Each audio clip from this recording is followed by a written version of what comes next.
The Walking Dead's new spin-off show about Daryl Dixon has had a pretty good start for the new series that it's launched. With only 6 episodes in the lineup, things are looking pretty good. After watching the first episode myself, I can confidently say that I enjoyed it and I thought it was well written, well acted, and well produced.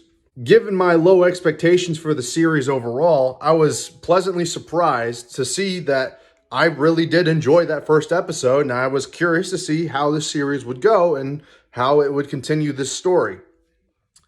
Now that I have seen the second episode, I'm here to give you a review on said episode. Welcome to Days of the Dead. If you're new here, please subscribe or consider subscribing, liking, sharing, commenting. I enjoy it. I appreciate everybody's support. It might just be a small click for you, but it's a big deal for me. And if you could do that for your favorite content creator as well, I bet they would have really appreciated it too. I will be splitting this review up into 2 parts, the non-spoiler part and the spoiler part. So let's get started. The new Daryl Dixon episode is about an hour and a half long, and it doesn't waste a lot of time. It gets right to the chase on how it wants to tell its story and how it wants to sort of like lay out the landscape of how the story is going to go. Now, one criticism that I will point out right now is that this does already feel like it's a movie that's been stretched out into 6 episodes into a TV show.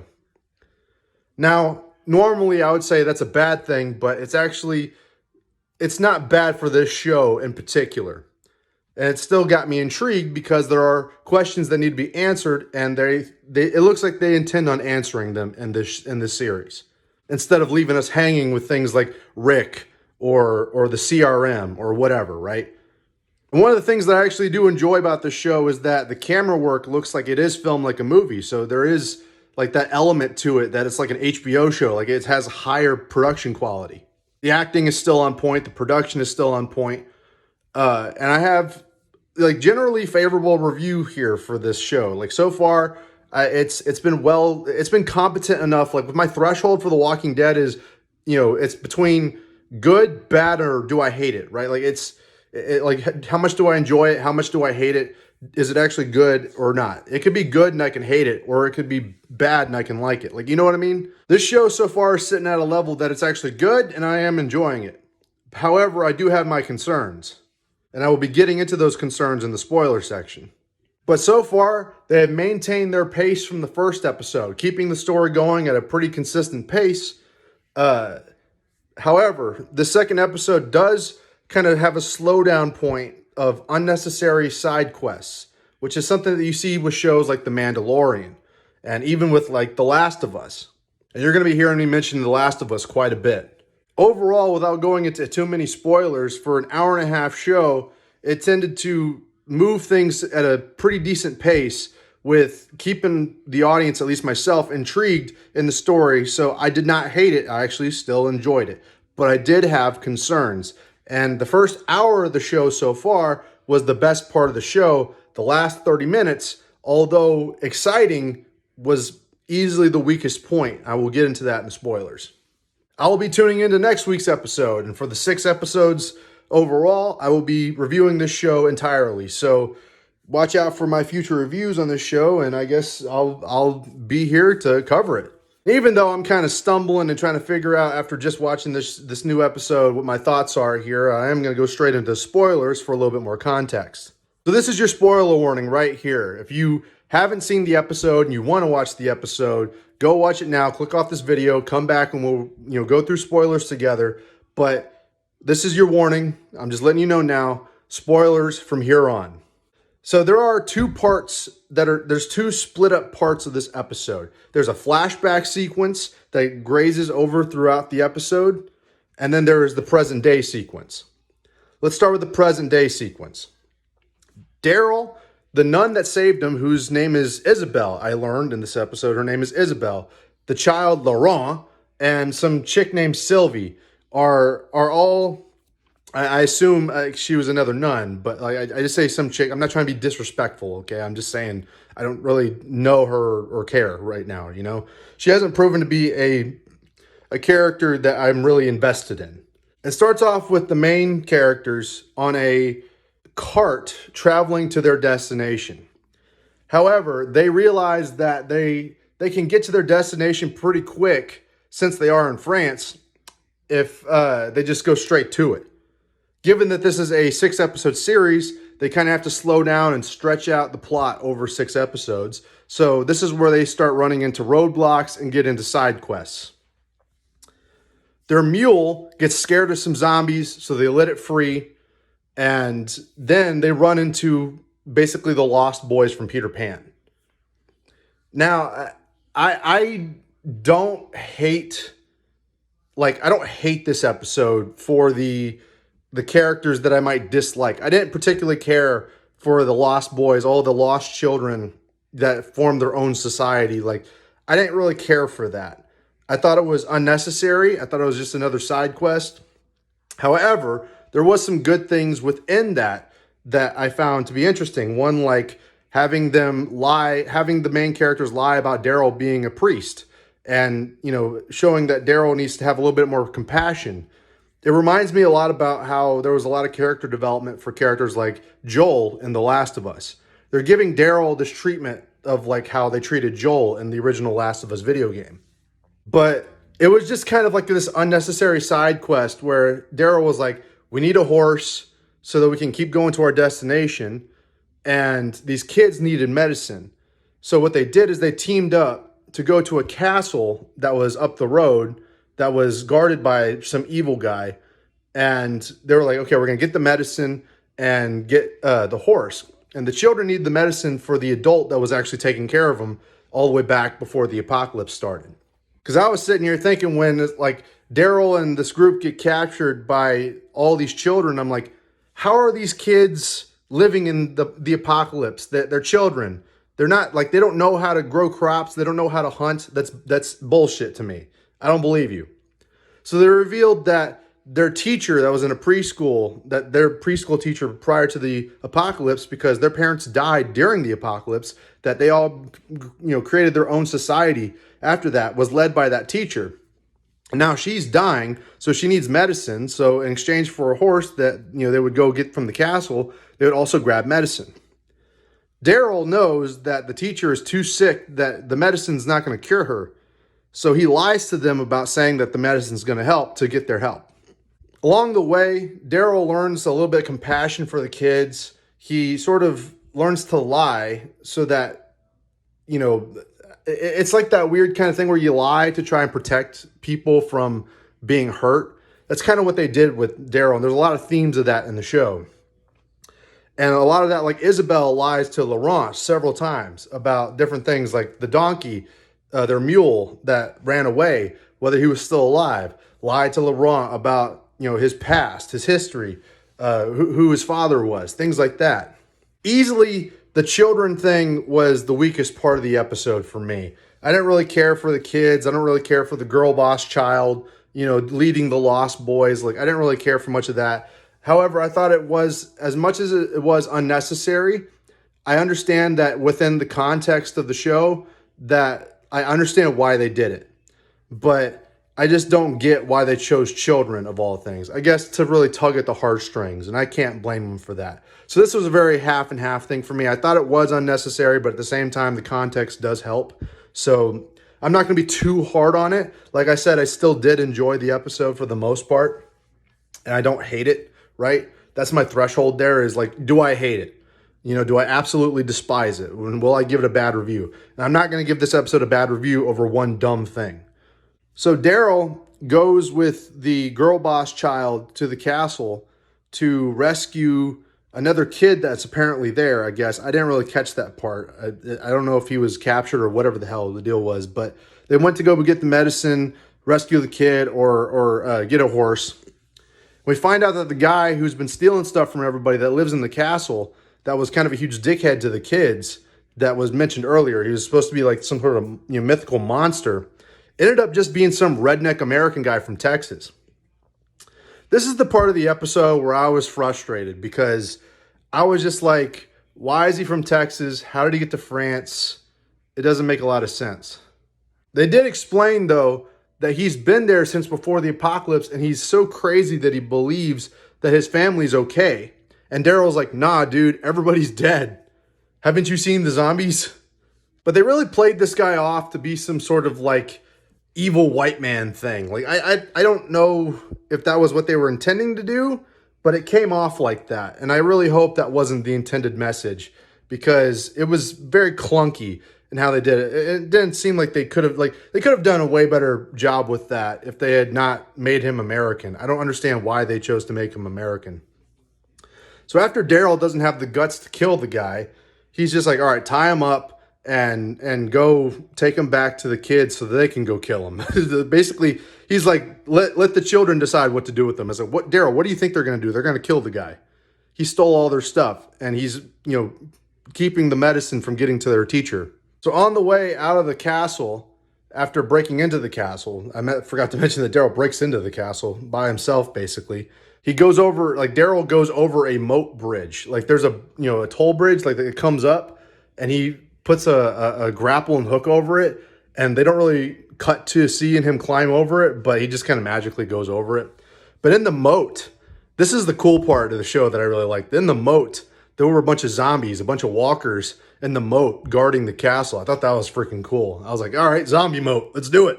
But anyway, they pull the bridge down. One of the kids that Daryl rescues in the castle comes with him, and they have the Texas, redneck guy who's supposed to be the bad guy here, tied to the back of the cart, and a bunch of gas, like not oil, gas. They're like oxygen tanks, right? They're oxygen tanks or something like that. They fall off the back of the cart, and they fall into the moat because one of the wheels broke on the cart. That's when the evil Texas white man guy, redneck, whatever his name is. I don't even know if we got his name. I think it was RJ. Was that his name? I don't know. Anyway, he decided to take advantage of this opportunity to attack Daryl. And then both him and Daryl fall into the moat. Somehow Daryl survives, but this Texas guy gets strung up, and then he's eaten by the walkers from under the bridge. And here's the weird thing, is that Daryl's plot armor is so strong that he could be literally inches away from a walker and not be harmed in any sort of way. He literally falls onto the walkers like a stage diving rock star and doesn't get hurt. He just falls on them and uses them as pillows. Then gets up and starts killing them. Now, I don't have a problem with Daryl having, plot armor, but as long as it's not ridiculous, like it's kind of been shown to be a little bit ridiculous here. But Daryl has been shown to be a competent zombie killer. It's not like we're unaware of his skills in surviving, but falling onto walkers and just getting up and going, I find it hard to believe that he would just shrug that off. And so anytime he was 5 feet away from them, that he survived it all. So I don't know. The plot armor just seems a bit ridiculous for Daryl, but I'll let it slide because he is the main character. And so for now, the goodwill is still there. The goodwill is still there from me. Anyway, cool sequence here. He blows up the oxygen tanks with the musket, and it destroys a bunch of walkers. And then he's rescued by the kids that pull him out of the well. Not out. Okay, my brain is fried right now. It's too late for this. They don't pull him out of a well. They pull him out of the moat. I don't know why I said the well. And then they bring the medicine back, but turns out that the teacher didn't make it. So sad, but Daryl's like, hey, I'm sorry I lied to you. And there's a little bit of he apologizes. He takes responsibility for lying to the kids. Sort of advancing the character development for Daryl a little bit. Laurent finds out that his favorite mule dies, but that wasn't really much of a surprise. They let it loose, and it was probably going to die anyway. But the important part was that Isabel lied to him about it being okay, that it was going to survive, and it wasn't. But that's hardly really that important, other than the fact that it was just a lie that was meant to be sort of soap opera drama for the show. And the episode kind of ends there on that side of the story, with the characters going right back on the trail. So it was kind of like this huge side quest that ever so unnecessary, but yet helped develop Daryl in a new sort of way, help him do a little bit of character development within the show. So I can't hate it, I can't knock it, but I am going to say that I felt a little bit some type of way about it. And the first hour of that sequence was way better than the last 30 minutes, besides the action stuff. Also, I'd like to point out, this might piss off some people, and I'm sorry ahead of time, but some of the aesthetics of this episode. Things like the setting, like the castle, the moat, some of the equipment that were found in the castle and the medical areas and all that kind of reminded me of the video game Bloodborne a little bit. I could be very wrong, and I could be pissing a lot of Bloodborne fans off, but that's just something that I've noticed. It's just something that came to mind whenever I saw that. So I don't know. I thought it was worth mentioning. It's just me, I guess. I kind of like that. I like the aesthetic of it being like this medieval castle. On the flip side of this story, the other half of the story, the flashback side, we see flashbacks of Isabel before the zombie apocalypse, just before it happens. And with The Walking Dead, we see a lot of these sort of flashback sequences, whether it's in Fear the Walking Dead, the main Walking Dead show, or other spinoffs. Usually you'd think it would get kind of tiring to see these flashbacks to what it was like before the zombie apocalypse and then what happened during the zombie apocalypse for different characters.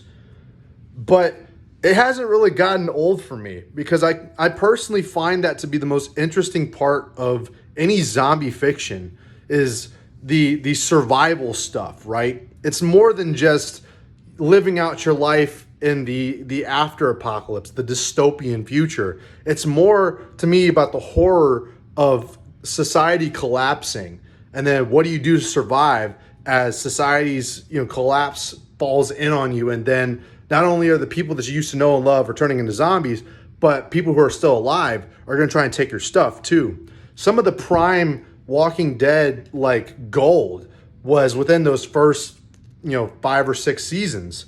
It got kind of deteriorated from there and black-pilled like hell. But the parts where it was like really good, what made Fear so special when it first started was that it was like it might explain what the zombie virus actually is, which, to be fair, we might not ever really know within the Walking Dead canon. However, you'd think that these sort of sequences would get old, but they just haven't gotten old with me. I can't speak for everybody. I'm sure other people have gotten tired of it by now, but I still enjoy these sequences. So we see Isabel in a sequence like this, what her life was like before the apocalypse and what it was like just like, like it led into what we know about her, right? She started off in France. She was obviously a French woman, but she was doing a lot of coke. She was a party girl. The night that she was partying and snorting coke and doing pills and, pickpocketing people is when zombies started attacking everybody. And there was some guy, some British guy, I think. It might have been her pimp. I don't know who it really was. I'm sure we'll get an explanation soon. But we're just knowing that this is some blonde British guy. Comes and rescues her while she's in the middle of the street running away from a zombie.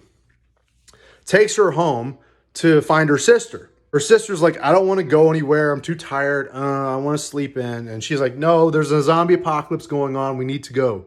And so she takes her sister with this new guy across the country to try to go to a new safe zone. As a normal person in this survival instinct, would have done, is go to a safer new area. However, we find out pretty quickly that Isabel's sister is actually pregnant, about 7 months pregnant. I call bullshit on that. I don't know how Isabel didn't know that her sister was pregnant for that long.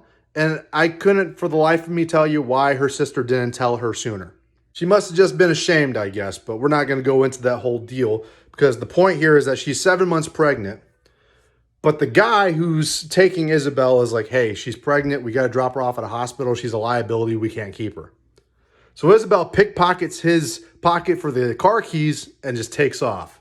That was a nice little, setup payoff there because we actually got to see, how that, applied rather than just be something random that Isabel does, right? So Isabel takes her sister to, takes her away from this guy in the car. They tried to go to a medic, car in one of those EMS things, whatever the French one is. It's the emergency vehicles. Well, that emergency vehicle was filled with zombies, and unfortunately, Isabel's sister got bit there. She didn't realize it until they finally got back in the car and drove to the Abbey in the first episode. So we see the younger nun that was leading the Abbey, the mother. We see Father Jean, I think it's Père Jean, when he was still alive. And we find out that I guess it might have been some time. I don't really know how much time passes between sequences here, but Isabel's sister goes into labor here, but we find out she has a bite. The weird part about this is we don't know how long she's had that bite. We don't know how long she's been pregnant, really, because we say in the next scene that she's only 7 months pregnant. She's at least 2 months off, which means that her baby, in this sequence where she's giving birth, is about to be premature, about 2 months premature, while she's still infected with a zombie bite. So I'm sitting here thinking, this baby ain't gonna make it. This baby, I'm sorry, but this is either gonna be a zombie baby or this baby just ain't gonna make it, because she ain't gonna make it. That bite was pretty deep, and they don't know how to sever limbs yet. So before Isabel's sister is able to competently give birth, she dies and turns into a walker.